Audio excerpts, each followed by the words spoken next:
the plaque on the wall. All of those things, of course, are important. No one doubts that. But really, culture is actually created in the corridors. It's created in the conversations that we have. Some of those conversations go on in the boardroom. Some of them go on in the lunchroom. Some of them go on in the bathroom. Some of them go on the car park. And all of those conversations add up to creating a certain type of behavior and what we might call a culture. So I want to talk about some conversations that I think are very effective in being able to actually alter and change a conversation. So that's what we're here for. So just a little bit about me. Those of you who don't know, you can see that I obviously run keynote addresses. I write books. I've got 19 books out, and you can see me down the bottom there playing rugby in the Golden Oldies competition, which is a bit sad at my age, you've got to say, but the bottom line is that we only play every second week because it takes 2 weeks to recover. And you can see that gentleman chasing me there, and I look like I'm running pretty quickly. You'd be running quickly too if he was chasing you. So anyway, it's an interest of mine. It's not terribly serious, but it's good fun. So I really want to cover 3 things today. First of all, let's talk about what culture actually is. I know you all know it's important. You wouldn't be here otherwise, but let's just talk a little bit about that. I'm going to share with you the 5 conversations framework, which I think is critical to changing culture. I'm actually going to show you and demonstrate some really interesting data on an organization I ran the 5 conversations in, and we got fantastic results from it. So I'm going to share that with you. And I'm also going to share the implementation process. So if you were thinking of implementing this in your organization, how would you go about doing that? And if you need my assistance to do that, that will certainly be open and available for you as well. So they're the 3 key things that we're covering. As I said at the beginning, culture is not the posters on the wall. It's not the mission statement in the annual report. Those things are important. We need some aspiration. We need to actually understand where we're going. So I'm not suggesting we shouldn't have those things, but let's not delude ourselves into believing that that's actually what culture is all about. It's not. It's much more subtle than that. It's actually about the lived experience that people create and they reinforce every day through the decisions they make, the conversations they have, and the actions they take. And all of those things add up over a period of time to create a certain way that we do things around here, which is the sort of the common term for culture. So that's really what happens. And I'm going to focus obviously on conversations. Why do we have a culture? Well, you get any group of people together and there will be a tendency for a culture to develop. Some people I talk to say, well, what's the culture of your team? And they say, well, we don't really have a culture. Any group of people that meets on a regular basis has a culture. And it's a sense-making tool. It's an opportunity for people to develop their boundaries about what's appropriate and inappropriate. It's about a sense of identity, and it adds a degree of stability. So there's a good reason that we human beings need culture.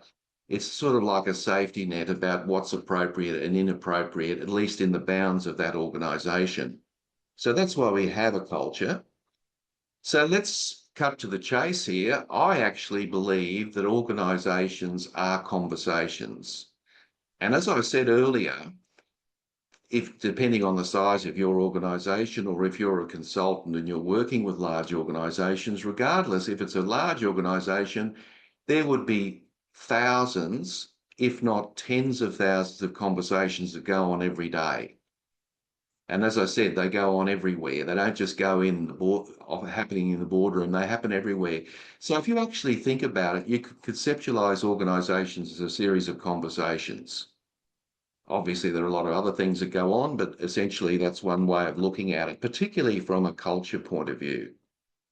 So we could actually get to the point where we might be able to say that organisations are actually culture. So if you want to know what an organisation's like, if you could be a fly on the wall, or you could just sit down for a moment in a busy place in the workplace and just listen to what people are saying to each other, and how people are communicating, you'd get a pretty good handle on what the culture is really like. And that might be quite different to what the plaque on the wall says. So, there can be a difference around that, of course. And that's why I say that it happens in the moments and the conversations. Here's a little exercise that you might find very useful. So those of you who've got teams, try this out because it really works incredibly well. It sounds a bit funny to start with, but if you want to actually get a sense of what the culture is in your workplace or your team, ask 3 questions. So you have a team meeting, you do the obligatory reporting process, and then at the end of the meeting, ask people, if you had to describe our team as a colour, what colour would it be and why? If you had to describe our team as an animal, what animal would it be and why? And if you had to describe our team or organisation as a motor vehicle, what motor vehicle would it be and why? Now, what's really interesting about this is, apart from having a good laugh, because you'll get quite a lot of funny animals and vehicles, and the metaphors are really fun to listen to, but if you actually listen and you go around the table and you ask each person, you will find some very common themes running through the answers. So the people will actually give you very similar responses, or and so it's a really interesting way of gauging a culture in a team or a larger group. So give it a shot. It's a really excellent exercise to try. And you might then want to take that a step further. And the next meeting, you might say, well, if we could be a colour, animal, and vehicle, aspirationally, what would that be? And there might be a gap between what they said before and what they say now. And then say, how do we close that gap? What do we actually have to do to close that gap? So it's a great way to do that. You don't have to do a survey or something. That's a great exercise. It always brings a laugh, and it's a lot of fun, and it can be very insightful as well. Could I just ask people to mute, please, on their, thank you. Why do we want to develop a great culture? Well, I think that ultimately, if you look at any research, and I'm not going to bore you with lots of research because I think you'd probably be aware of this, but there's certainly no shortage of research around business performance and profitability. Definitely that has a positive impact. A good culture will have an impact on that. It will have a good impact on engagement and retention. So you don't want your rising stars to walk out the door and get a job across the road. How do we retain our good people? And it's also a good attraction tool as well. Well-being and sustainability, there's plenty of research to show a positive culture can certainly foster that. And innovation, and we're all of us are, we're living in a world that's filled with complete and utter transformation of change right now. It's mind-boggling. Yet we can get frustrated in our workplaces because we don't have enough innovation there. We don't have enough flexibility and change. Well, a good culture will actually help that. So there's a lot of good reasons why we should be going down this road, of course. And I know I'm preaching to the converted here, but I think at the end of the day, there's a great return on investment for working on your culture. There's no question about that. And, you just have to look up the research to see that for yourself. I'm sure you'd be aware of that. I know you've probably seen these surveys, but surveys tend to suggest that around 70 to 77% of people are disengaged at work, which is pretty disturbing. And what's a couple of interesting things about this that's disturbing is that this happens across all industries, white collar, blue collar, right across 21 odd industries that I work in, you'll see this disengagement. And of course, what people try and do is they try and, create all sorts of interesting things like Pizza Friday and free massages and all those sort of things. All great. No one's going to say no to any of those things, but do they really start to engage people? I'm a bit skeptical about that. In fact, Gallup actually showed a little bit more detail around this, and Gallup last year went through and they looked at this whole notion of engagement. And you can actually split it up into a pie graph of three. So you've got people who are engaged, which is about 23%, roughly, depending on a lot of things. But let's put that aside for a moment. Then you've got people who are not engaged, so they're passively disengaged. So they kind of come to work, go through the motions, do their thing, go home.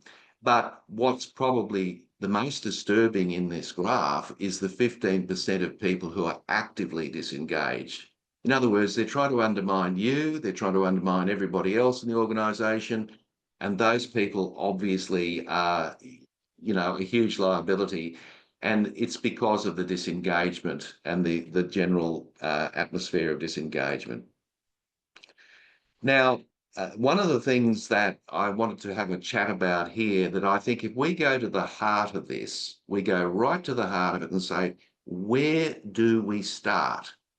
It's what we call the psychological contract. Psychological meaning it's in your head, contract meaning that it's between two or more people. So there's a psychological contract between managers and team members, and it's been around for well over 200 years since the Industrial Revolution. And in fact, the traditional psychological contract is very much a them and us. We do the thinking, you do the doing, this kind of thing. So the psychological contract, what it means is the managers in their mind in their head, they have a perspective about what they are supposed to do. And they also have a perspective about what their team members are supposed to do, right? We understand that we've got expectations in our head. It's not necessarily written down anywhere. But on the other hand, team members have a psychological contract as well. In their head, it's what I expect, what I'm expecting to do, my own expectations, but also they have expectations of their manager. Okay, so there are those and when this contract breaks, it creates frustration. Let me give you an example. Let's say you've got a very enlightened leader who believes that regular catch-ups with team members is critical to actually collaborate with team members to help develop solutions to problems. So they've got a very modern expectation about that. But they're working with a team member that's very traditional in their own thinking. In their head, the team member thinks, just tell me what to do and I'll go and do it. Okay, that's their thinking. But the truth is, and of course, that's going to create frustration, isn't it? Because the manager's going to want to collaborate and the team member's going to be wanting to be told what to do. So there's an example of how this contract can break. Could work the other way too. You've got a team member who wants to collaborate and the manager is very traditional. And of course, that's going to create a problem as well. So this contract is critically important. And I personally think that, and believe it or not, since the Industrial Revolution, I'm not convinced that this has changed much. And I think one of the reasons for that is that where do we learn our skills to be a leader? From the leader that led us, and where do they learn theirs? From the leader that led them, and goes on and on and on. This contract, I think, is probably in transition from the traditional them and us to a more collaborative one, but it's in flux between the two. Anyway, I think this is critical to where we're going. So, a couple of examples of this. People rarely quit just for money. They usually quit because the psychological contract's broken. Now, they're obviously not going to say to the exit interview, oh, the psychological contract's broken, so I'm out of here. But they'll probably say, there's no trust between the manager and myself, or I don't trust management, or, and that's the common reason. So those of you who are in HR, and I know many of you are, you would verify this, that's often the real reason that people leave. So they don't feel as if they're valued, they don't feel they're supported, they don't see any future for themselves in the organisation. A couple of reasons for that. So the question then becomes, if we accept everything that I've said so far, how do we actually change this contract? How do we actually make it more effective and more collaborative and not so much of them and us? And I think there's a key way of doing it. And I think there's one answer to that.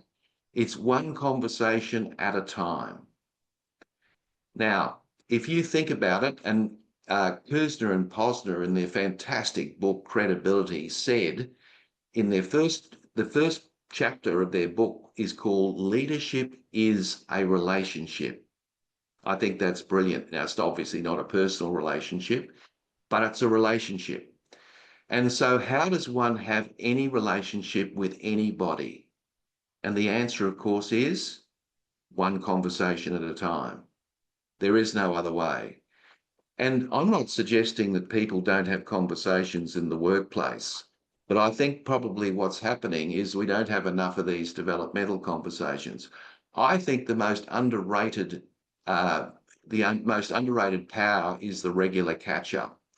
So if you look at your leaders in your workplace and you look at the ones that are really getting that little extra discretionary effort out of their people, you look at the ones that have got team members that are right on board, I will guarantee to you it's because they are working together in a collaborative, regular catch-up. They have these things set up. So everyone says, I'm busy, I'm too busy getting the product out the door, the service done. So people are often finding reasons, and some of them quite legitimate, why we can't have these regular catch-ups. The other issue that comes in is people think, well, what am I going to talk about? I mean, what do I talk? Do I bare my soul? Do I talk about the product and the service that we need to deliver? What do I actually engage in these conversations? They are the two tension points, I think, that prevent leaders that perhaps aren't high-performing leaders from actually embarking on these regular catch-ups. So if you look at this continuum, you'll notice that on the left-hand side, I've got idle chit-chat. Now, I'm not suggesting we should get rid of idle chit-chat. Idle chit-chat's going to occur wherever human beings are, and so it should. It's the social lubricant. How was your weekend? How was your trip? And, people will talk about those things. No organisation I know of doesn't indulge in that, and nor should they get rid of it. So that's fine. But then go to the other end of the continuum, and there's project-based conversations. This is about getting the job done and getting it out the door. Absolutely, those conversations go on. But here is the thing. The middle, which is the developmental conversations, are the ones that are lacking. And sometimes they don't happen until performance review time, if at all. And developmental conversations are conversations where the leader is helping to develop the team member. That's the missing piece. And that's the piece that I think we need to be doing more of. And you might say, in a world, the impersonal world we're living in, and with AI and all the other things that we've got going on, are conversations dying? No, they're not.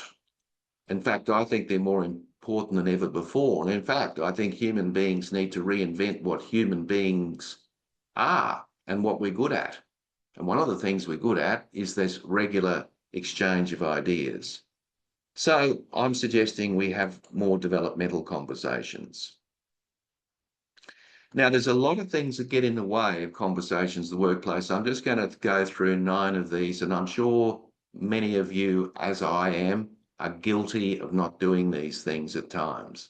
I just want to share them because there are a lot of pressures that get in the way of us actually having good conversations with people. One of them is multitasking. That is, I'm typing out an email and someone comes to the door and they want something, and I'm saying, keep talking, I'm listening to you, I've just got to tap out this email, keep going, keep going. So because they think they're being efficient by, doing this email at the same time, pretending to listen to the person at the door.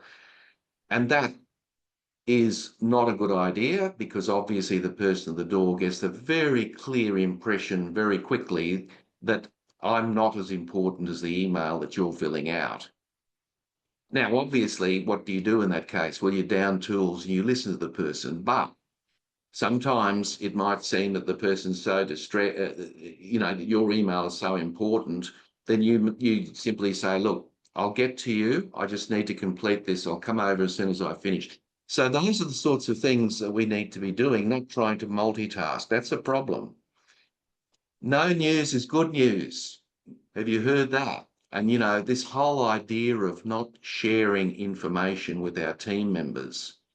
Now, I accept that there are confidential things that can't be shared. I get that. But I would also say, and I do challenge most organizations, there are lots of things that are actually not said that should be said and should be shared. And obviously, if your team member doesn't have the same perspective that you have, then they can't think the way you think. And that in itself will break that psychological contract. Another one, which is, a bane of my life, is a lack of feedback. We need to be giving people more feedback. We need to let people know where they stand. When they're doing it right, we need to say thank you. And when they're not doing it right, we need to actually sit down and have a conversation with people. And a lot of leaders have a big problem with this. And I get it that, sometimes they'll be accused of bullying and so forth and all the rest of it. But at the end of the day, if you don't give feedback, there's very clear evidence that your team will not be engaged. So that's going to be a problem. So we just need to go there. We need to learn how to do it. Every one of you in this session today has had some form of education, right? You might have done a trade, you might have several university degrees, you might have one, whatever. You've got that. Now, what does education teach us? Education teaches us to answer questions, isn't it? That's what education is about. How do we actually answer questions? How do we resolve problems and dilemmas that come up? But leadership is about asking questions, not answering questions. So when someone makes the adjustment to leadership, it's very difficult for them to get out of problem-solving mode into question-asking mode. So that's going to be a barrier around conversations, without a question, without a doubt. The other one that's really important, I think, is too much formality. I think the best conversations go on outside the workplace. I'm sure you would agree. If you go to a coffee shop and you have a conversation with someone, it'll be a lot more open and free than it would be sitting behind your mahogany desk at the workplace in your office. And I would encourage people to do this because I don't see enough of it. I've got clients who take their team members for a walk around a stadium. And of course, if they're close to a stadium or go for a walk around a park or whatever, they go for a walk for 20 minutes, they get a little bit of exercise, and the conversation is a lot more open as a result of that. So I think we've got to be very mindful of when we're having meetings in our office, it's not always conducive to open conversation.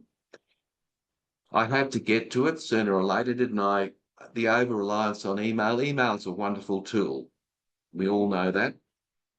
But it's an asynchronous tool. The whole genius of email was originally that you could send a message and someone could respond to that message when they were ready. And that's a great thing. But we are now, and I'm sure you're only too well aware of it, we're having conversations via email, not good. And there's a lot of reasons for that. People want to cover their backside. People don't feel comfortable, talking to their manager and approaching them. There's all of those sorts of issues that go on, absolutely. But at the end of the day, if you've got people who are sending you or trying to have conversations with you via email, discourage it.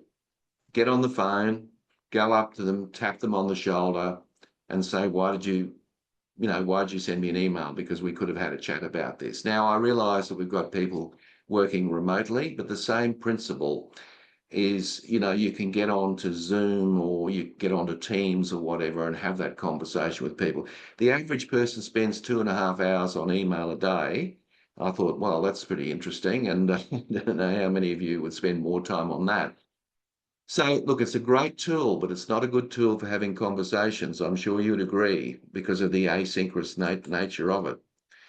Now, if your organisation don't have good role models, it's likely that conversations that are developmental are not going to occur. So, the leaders, those of you who are in this session and are leaders, you need to acknowledge that the place to start is with yourself at the C-suite. it's critically important that leaders model good behaviour. And one of the good behaviours that we're really talking about today is the notion of having conversations. So a lack of role models is going to be an issue, without a doubt. The big one that I come across, and I've coached many people over a long period of time, and one of the things that people have a lot of trouble with, and I'm sure you would agree, is they're worried about opening up a can of worms. So if I actually confront this person and talk about their performance, it's going to open up this, it's not going to be pretty. It's not going to be pleasant. So what I'll do is I won't talk about it, and I'll just hope that it goes away. Well, it doesn't go away. We all know that. It won't magically go away. It won't change. And in fact, in many ways, it reinforces the behavior, because by not confronting someone about perhaps suboptimal performance, they will make the assumption that it's okay. It's certainly acceptable not to perform to a level that's acceptable, because that my manager hasn't bothered to say anything to me. So the other thing is that when we sit there and we make the assumption that the other person is going to feel very negative about this, that's not really fair. They will they will do whatever they need to do. They will think however they think. Let them do what they need to do. Make sure that we do what we need to do, which is at least open up that dialogue around that performance issue. And this is extremely important. And I'll guarantee that every single one of you have had what you perceive to be an unpleasant conversation, and it turned out okay. And it turned out all right, and you were quite pleasantly surprised. But you made the assumption on behalf of the other person how they might react, which is not a good idea. So that's obviously going to be a barrier to these developmental conversations that I talk about.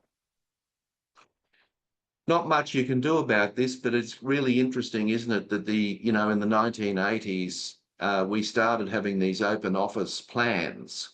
So we sort of got rid of the corner offices, or certainly less of them, and we put people in the middle, and we just had petitions there. And of course, the thinking was, and it was reasonable thinking, the thinking was, if we open up the layout of the office, then people will feel more comfortable to speak. But it's not true, is it? Because if I'm sitting there and I want to talk to Fred, who's sitting next to me, that I know that it's not just Fred that's going to hear that conversation. It's probably 10, 20 other people who are around.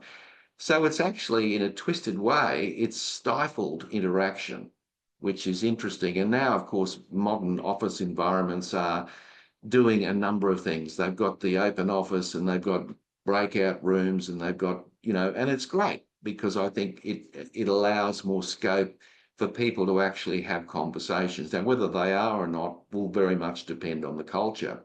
But the open office environment is not a good layout to encourage conversations. So there we are. So those things, I think, are really, they're impediments. So I would suggest to you that really, if you want to transform organisational culture, you must improve, first of all, the quality of conversation. And so what I'm going to suggest to you is that there are 5 conversations that I believe will make a massive difference in your organisational culture if every manager is prepared to have them. If 1 or 2 are prepared to have them, and the rest aren't, well, obviously things aren't going to change. So my life's work is around actually providing people with a framework to do what they should already be doing, which is these developmental conversations. So I'm now going to spend a bit of time talking about the 5 conversations framework and give you a sense of how it works, explain to you how the questions relate, and give you an idea about how it works by showing you some evidence where it worked in an organisation that I worked in recently. And I'm chuffed to say that there are companies and organisations all over the world that are taking on board the 5 conversations framework. And I think they're taking it on board. It probably suggests to me that there isn't some cultural issue there, that this is something that really affects humanity in general. And I think that's very true. So let's have a look and at this in a little bit more detail. Sorry, I just, okay. So you can see this is the framework, and I'll just give you some context around this. In 2013, long time ago, I wrote a book called The End of the Job Description. The End of the Performance Review. And basically, what I was frustrated with the performance review. I don't know what you think about it, but as far as I'm concerned, I think it's a waste of time. There's no research anywhere in the world that shows that it actually increases performance, not that I've come across anyway. So the question then is, why do we do it? It's a very interesting question, and I don't often get a very convincing answer from other people. Oh, people have got to be held accountable for their performance. Well, they can be held accountable a lot of ways. It doesn't have to be a big powwow where we sit down and actually, give people ratings and all the rest once a year. In fact, it should be going on every day, but not as formally as it would in a performance review. So the whole book was designed to get rid of the performance review and to replace it with the 5 conversations framework. And I have to say, and the book's still selling well, and I'd have to say that I noticed, and it wasn't obviously just me, I was riding on a wave, but there was a lot of people a lot of organisations that were getting rid of their performance review and looking at developmental conversations, not necessarily my framework, but certainly the whole idea of it.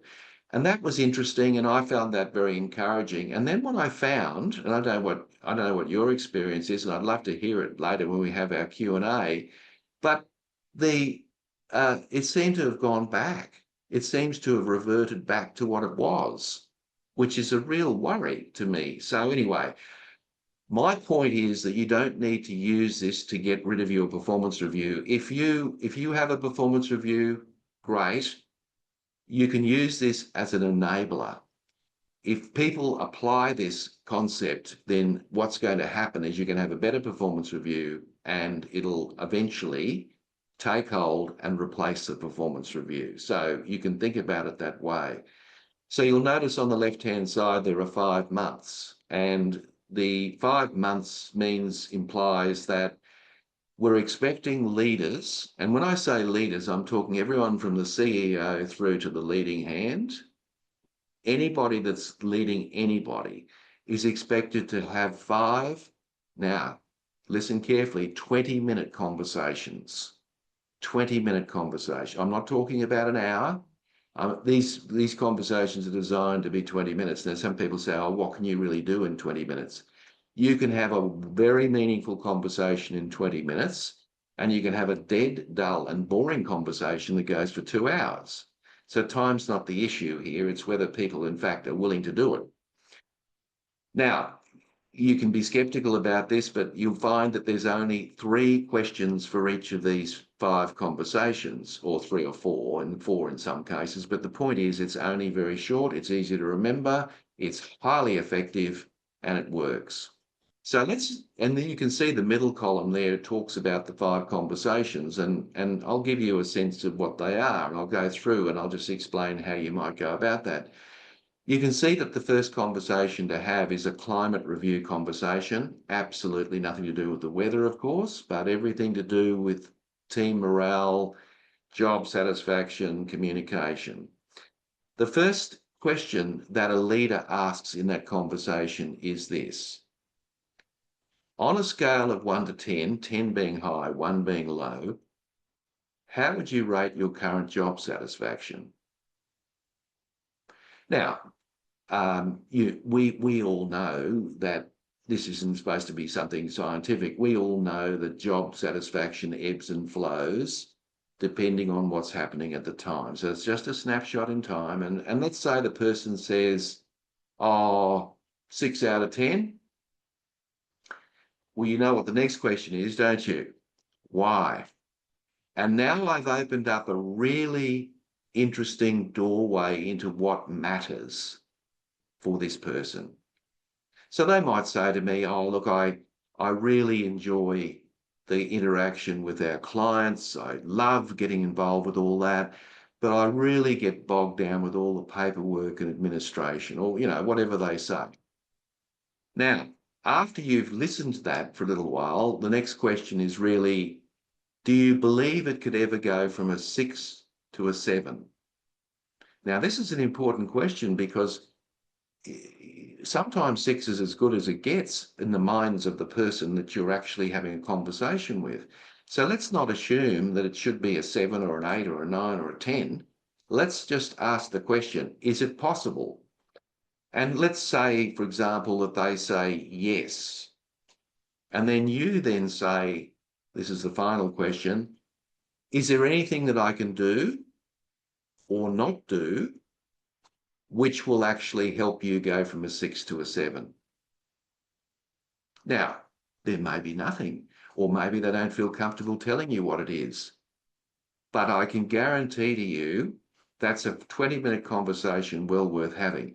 Think about it. Organisations spend hundreds of thousands of dollars a year on these engagement surveys, and I know some of your organisations do. And people get so cynical about it. They say, oh, not this again. And they have to down tools and fill this form out online for 20 minutes, 40 minutes, an hour sometimes. And the actual fraction rate drops each year because the argument is that nothing changes around here. We get these results. I explain what I do and that nothing changes. So my question is, why don't we just talk about it? Why don't we have these small dialogues around the organisation once every 6 months? Wouldn't that be just as effective? Well, it's not only going to be just as effective, it's going to be more effective. And secondly, it's going to be a lot more cost effective as well. So that's the climate review conversation. Easy conversation to have, nice way to get into that. And then instead of going straight for the jugular, and let's go for strengths and talents. Let's talk about what people are actually good at. What a concept, and that we don't do that enough of that. Now, if you actually sat down with one of your team members and said to them, what's your strength? They're probably likely to freeze. Now, it depends on the culture as well. So you don't ask that question because that wouldn't elicit the sort of response you want. Here's the question you ask. What's the one thing that you enjoy most about the work that you do? So it forces them to tell you something that they enjoy more than anything else. I will guarantee to you that whatever they tell you, there's a high correlation between what they enjoy and what they're good at. And it's based on the 3P principle. We tend to practice what we prefer, and then we ultimately become proficient in it. So they've unearthed that. So let's say, for example, they say to you, I really enjoy the stakeholder engagement piece. I really like getting around the organisation. I love talking to people because we're internal service providers and I really enjoy that. So maybe they're in HR or something like that. So your next question, you let them talk about that. So you ask them, well, why do you enjoy it? Tell me a little bit more about that. And then you say, is there anything that we can do to help you do more of that in the future? In other words, this is the concept called job crafting. Is there any way we can actually shift your responsibilities somewhat so that you can spend more time doing that? Now, the answer might be no. Does not matter. The fact is you've talked to them about it. And there may be an opportunity or there may be a task or a project that you can delegate to that person, knowing full well that they're good at that and they'll do a good job on it.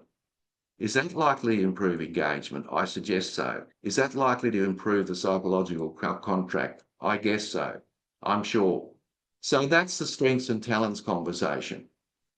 So we now move into the third one, which is opportunities for growth. Now, opportunities for growth is very much like what the traditional performance review is all about. This is where we sit down and, rate people and, give them scores and all the rest. It is critical for you not to share what you think is their growth area, because one of the biggest problems in the workplace is that people on the receiving end are not accountable. In other words, if you share what you think is their deficiency, you're sharing it, you might be 100% right, but they're not accountable. So the first question in conversation 3 is, what's the one area over the next 6 to 12 months that you'd like to develop in your work? Now, that puts the accountability directly on the individual. Now, by the way, you actually give people the questions before you have the conversation. The whole idea of this is that you actually share this. It's not some mystery. Give them the questions. I want people to come to the conversation prepared. I want them to actually think carefully about these questions.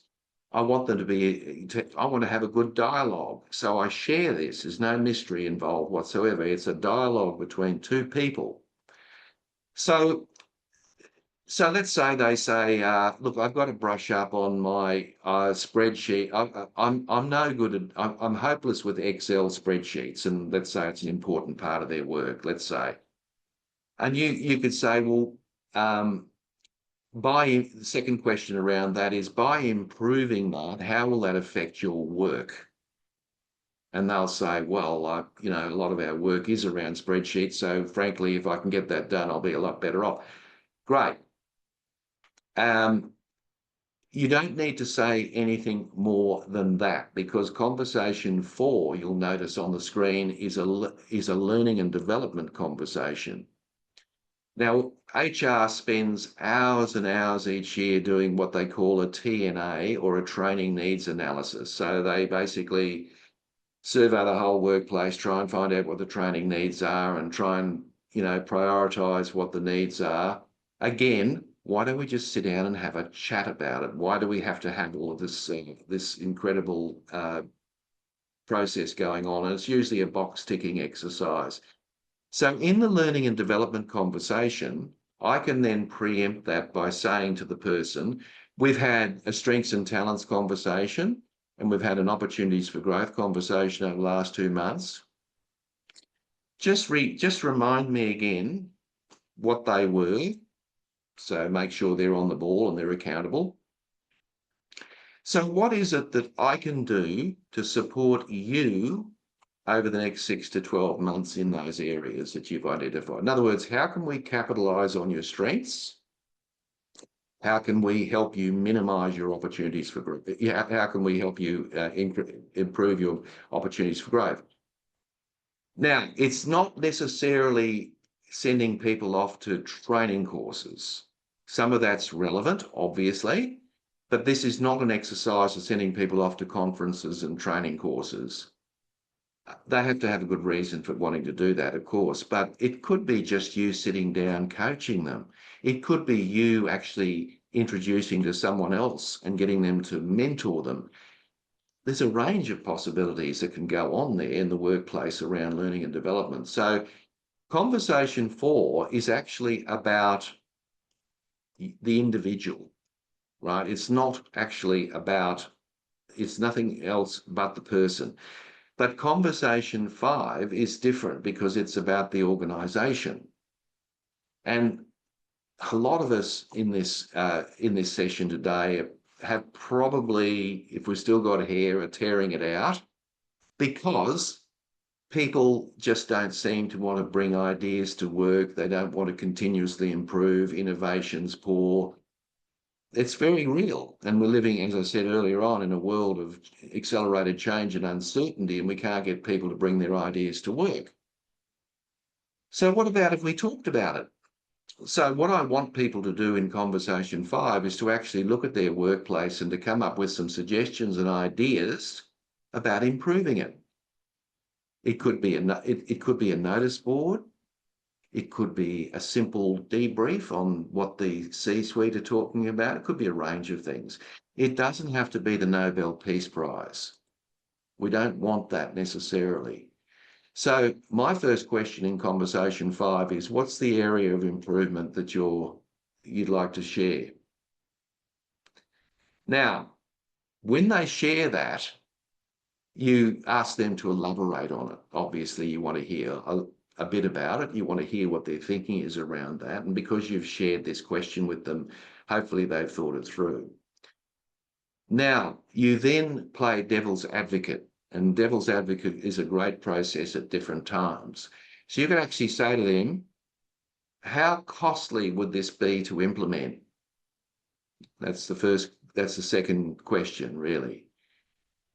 The third question around that is, what value add will it have? So how is the organization going to benefit from it? And the fourth question is, how much acceptance will there be of this idea or thought or process or whatever it is? Because if you think about it, cost of implementation, uh, um, uh, value add, and whether or not people are against it or not is going to make a big difference as to whether the idea is a good idea or not. So I actually want to discuss that with them. And obviously, if they tick all three of those boxes, then it's probably worth putting in place.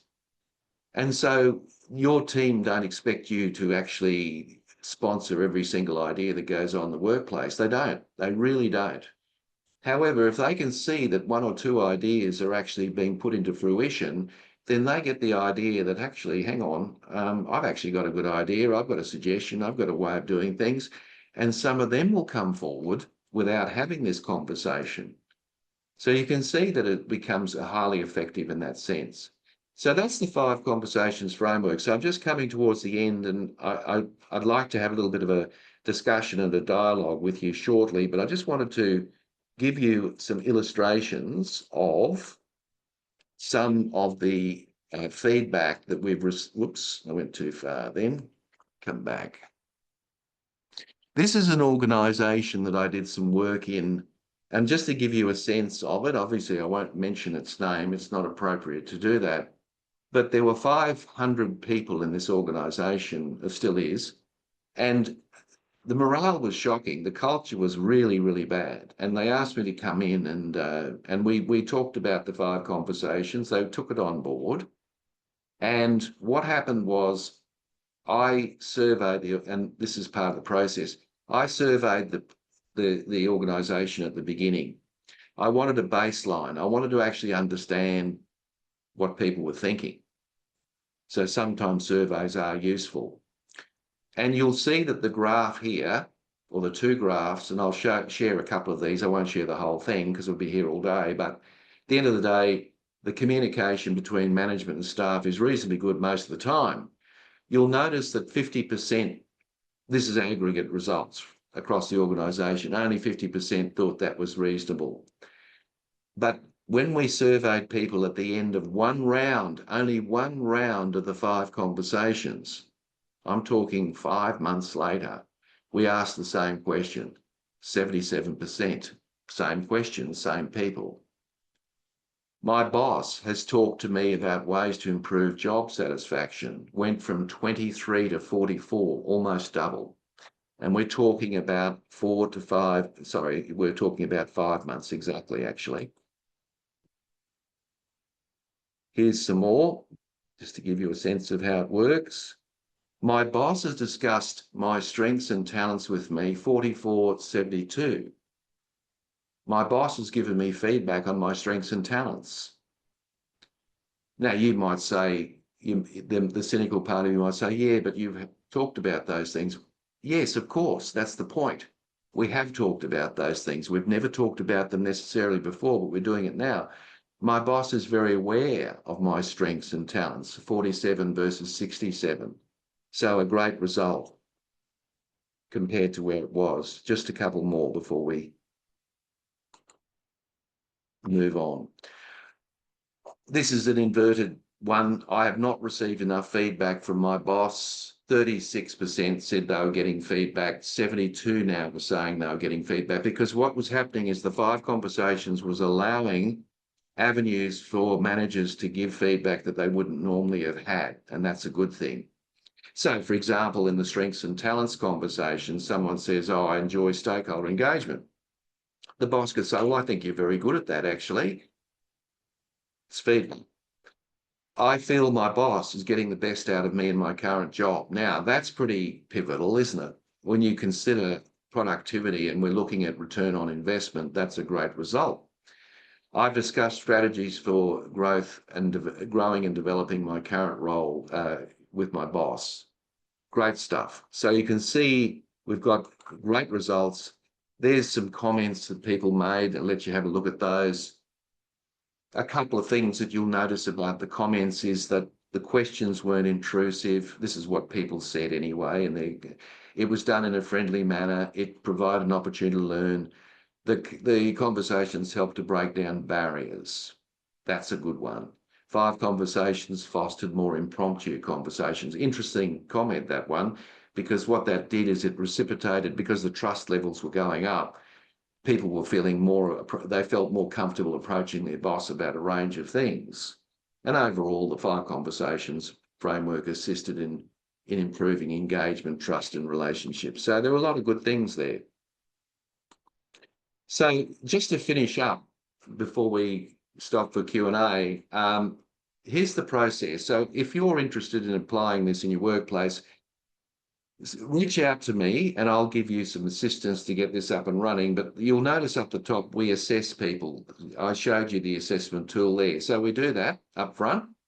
And we do that because we want to demonstrate conclusively that we know where people are at. Then we induct people. So what happens is everyone in the organisation goes through a 2-hour induction. So those of you who might be working remotely, overseas or whatever, obviously this can be done now with our technology online, but nevertheless, we do an induction. And we don't just induct the managers, we induct everybody in the organisation, because we don't want any cynicism. We don't want people thinking, oh, this is some sort of a disguised performance review. We need people to understand what's going on. We also share the data from session 1 with the team as well in the induction sessions for 2 hours. Then we have what we call group coaching. And what I do there is I get 5 managers together and we meet 3 times during the process. And during those three times, my question to them is, what's working in your conversations and what's not working? And so we have what we call a group coaching session where we have peer group learning, where each individual will share how they're going in their conversations. And it's preferable to do that cross-functionally, because by doing it that way, we're breaking down silos. So for example, someone might say, I can't get so-and-so to shut up. And someone says, have you tried paraphrasing? Oh, what's that? And then, you let them talk about that. They'll listen to their colleague. They may not listen to me, but they'll listen to their colleague, the old story. Or I can't get anyone to talk. Okay, have you tried silence? Oh, how does that work? And then the person shares that and we have a dialogue around that. So that's pivotal to the success of it, because we're training managers to be more effective at having conversations from their own past experience. At the end of each month, there's a broadcast where I share the next conversation coming up. So for example, let's say we're in October. Let's say October is strengths and talents. So we're going to now look at the next one, which is going to be strengths and talents. And we talked about climate change first. So now I will go into preempting that so it keeps everyone on track. And of course, the implementation is actually the training. The doing is the training. And then we assess people again. And then we get some success. And then we start it again. So can you imagine what your organisation would be like, or those that you work with, if every single leader in the organisation had 10 20-minute developmental conversations every year with their team members? It's not a big ask. Can you imagine what would happen to the culture?